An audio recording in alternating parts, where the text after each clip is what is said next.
So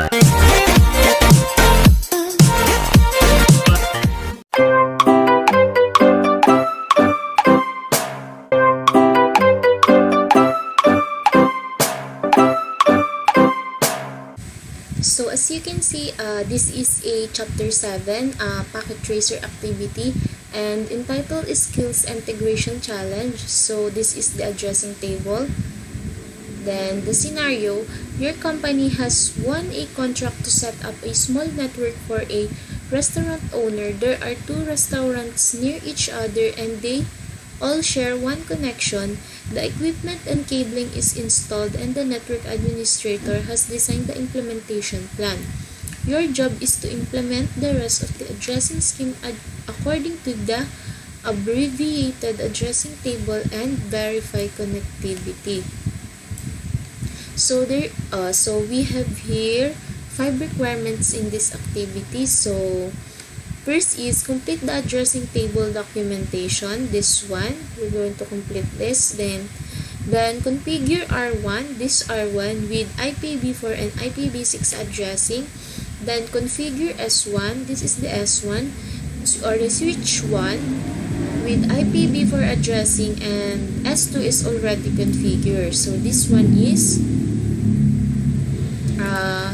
already configured. Configure Manager A with IPv6 and IPv6 addressing. The rest of the clients are already configured. And the last is verify connectivity. All clients should be able to ping each other and access the websites on accounting.pka and website.pka. So first, we need to complete the addressing documentation, and the next is configure R1. So click the R1, then go to CLI, then enter to enable. Then we're going to configure the terminal, and it's wrong spelling, so let me do it again. Configure terminal. This is so very sensitive, so you must put a correct word. So configure terminal, then it has already a host name. Then in R1, in the addressing table, we have here 2 interface. So first, we're going to interface G00 first. Then the IP address of this one is 172.16.10.1, and the subject mask also 255.255.255.192. Enter. Then the IPv6 address, which is this one. So this is the IPv6 prefix. So this is the IPv6 address. Oops. 2001 colon, then DB8 colon cafe colon, then 1, then double colon, then 1/64. Enter. Then the IPv6 small letter A IPv6 address, the FE80 colon double colon, then 1, then link local. Enter. Then no shut down. Enter again. Then enter again. Then exit. Enter. Then we're now going to interface G01. So interface, we're done in interface G00. So now we're moving to interface G0/1.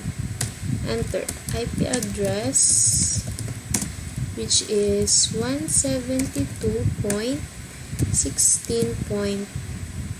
10.65 subnet mask 255.255.255.192. Enter. Then IPv6 address also, which is 2001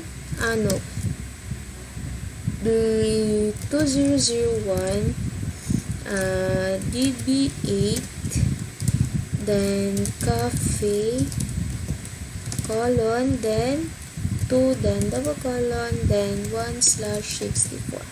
Enter. Then no shutdown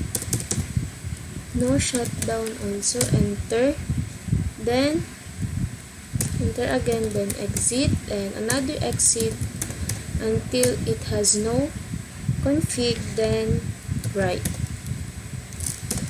Alright, then enter. So the next one is we're not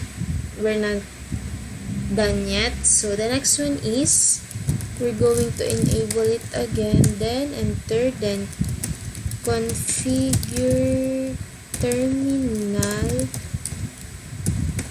enter, then interface G01, then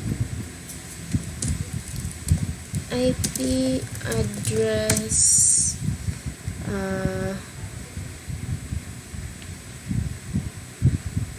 which is 172.16.10.65 subnet mask. Enter. Then the next one is the IPv6 no space, IPv6 2001 db8 colon, then cafe colon, then 2, then double colon, 1, then 1/64. Oops. It's IPv6 address 2001, then db8 colon, then cafe colon, then 2 colon 1/64. Yeah, there we go.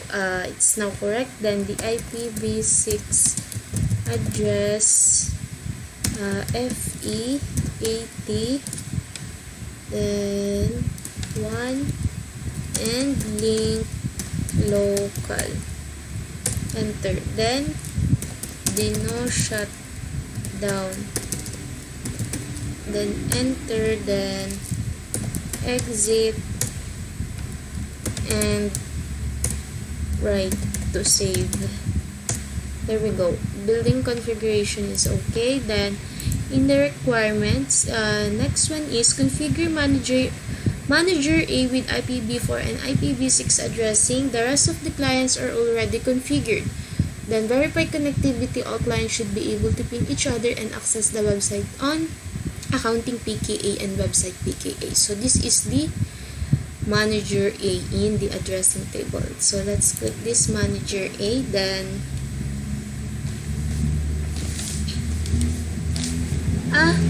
no, we forgot something. The next one first is the configure S1 with IPv4 addressing S2 is already configured. So the S1 first, then go to CLI, then enter to enable, then configure terminal. Then in S1 we have here only interface, which is the interface VLAN 1. Enter. Then the IP address, which is The IP address of S1 is this one. So 172.16.10.62, then 255.255.255.192. Enter. Then don't forget the no shutdown. No shutdown. Enter again, then exit, then now is the IP default gateway, which is 172.16.6.10.1 because the S1 is in here. So this is the interface G00. So the gateway is this one, 172.16.10.1. Then enter, then end, then to save, right, then there we go. So we're now moving forward to the requirements next, which is the configure manager A. Click this one, then we're going to configure this. So click the desktop, then the IP configuration. So in the addressing table, the IP address of manager A is the 172.10.3. Then subnet mask 255.255.192. Then the default gateway is the in the interface G00, which is this one. So 172.16.10.1, and the DNS server is the 172.16.10.66. Because of this one, and the IPv6 address is the 2001, which is in the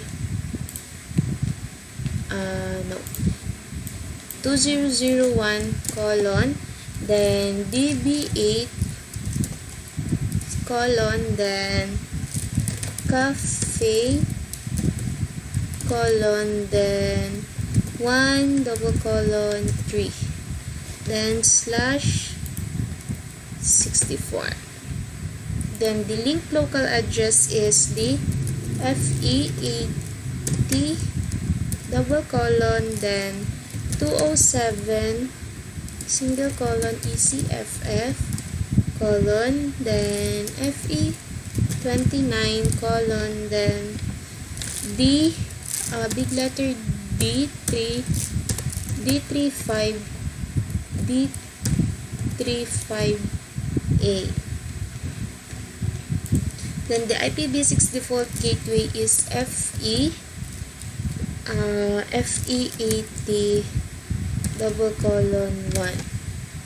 Then for the last, the IPv6 DNS server, which is 2001 db8 colon, then cafe colon, and 2 double colon 2. There we go. So as you can see, the completion is now 80/80. So we're done in this packet tracer activity, and thank you for watching.